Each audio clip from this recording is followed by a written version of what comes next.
छोटे से गांव रामपुर में रघुनाथ नाम का एक ईमानदार किसान रहता था।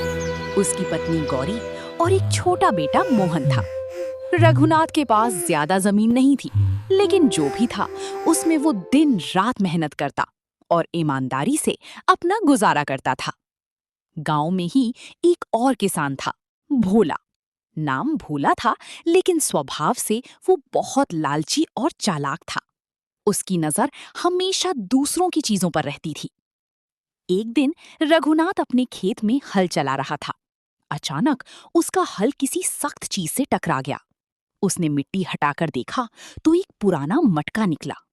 जब उसने मटका खोला तो उसकी आंखें खुल गईं। अंदर चमकते हुए सोने के सिक्के थे। रघुनाथ हैरान रह गया। उसने तुरंत मटका बांधा और घर ले आया।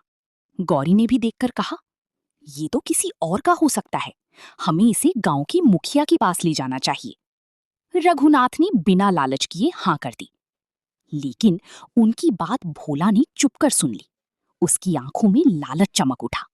उसने सोचा, अगर ये सोना मुझे मिल जाए तो मैं गांव का सबसे अमीर आदमी बन जाऊंगा। उस रात भोला चुपकी से रघुनाथ के घर के पास गया, लेकिन रघुनाथ ने सोना पहले ही मुखिया को दे दिया था। अगले दिन मुखिया ने सबको बुलाया और कहा, ये सोना गांव की पुरानी विरासत लगता है।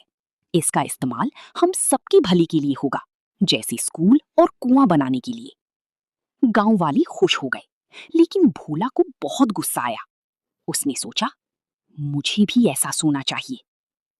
अगले दिन भोला अपने खेत में जोर जोर से खुदाई करने लगा। दिन रात बिना रुके वो मिट्टी खोदता रहा, इस उम्मीद में कि उसे भी सोना मिलेगा।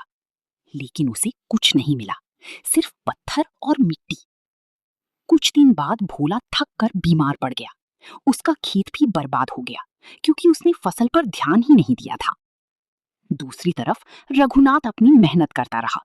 गांव में नए स्कूल और कुआं बन गए। सब लोग उसकी तारीफ करने लगे। एक दिन भोला शर्मिंदा होकर रघुनाथ के पास गया और बोला, भाई, मैंने लालच में आकर बहुत बड़ी गलती कर दी।